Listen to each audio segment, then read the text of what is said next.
London as Britain faces a shortage of personal protective equipment for health care workers battling the coronavirus outbreak, London's tailors are putting their cutting and sewing machines to use to fill the void. The British government has faced repeated criticism from National Health Service staff that doctors, nurses and other healthcare workers are facing shortages of masks, gloves and other protective equipment. In response, a group of more than 50 professional and amateur sewers have formed a group called the South London Scrubbers, which is distributing hundreds of medical uniforms, masks and kit bags to local hospitals. Ian Costello, 53, usually makes uniforms, which have featured in James Bond and Batman films and major London theatre productions. But since closing his business because of the national lockdown, the former Savile Row tailor has been making medical clothing. "The country is in crisis and people need to help out," he said. "People are banding together and trying to do something.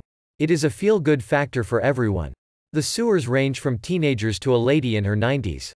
Some are working from their dining tables or living room floors. There are other volunteers involved in organizing the supply chains and delivering the uniforms. The British Medical Association warned earlier this month that doctors and nurses treating patients with COVID-19 are putting their lives at risk because of a lack of protective kit for frontline staff. Britain's Chief Medical Officer Chris Whitty said last week there is enough personal protective equipment nationally, but there are local shortages.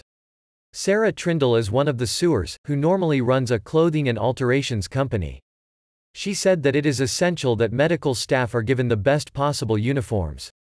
"I just felt very passionately that you wouldn't send a soldier to the front line without proper equipment," she said. "I felt passionately that these scrubs should be made up professionally, finished to the highest standard.